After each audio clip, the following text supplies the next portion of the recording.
এই বৃদ্ধ লোকটি তার গায়ের সাথে কেক লাগিয়ে রাখে। বাইরে সবাই অবাক হয়ে তাকিয়ে থাকে, উনি কেকটা গায়ের মধ্যে কেন মাখলেন।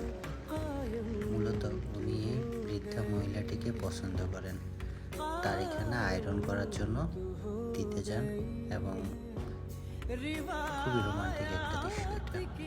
এই বয়সেও কি পরিমাণ রোমান্টিক।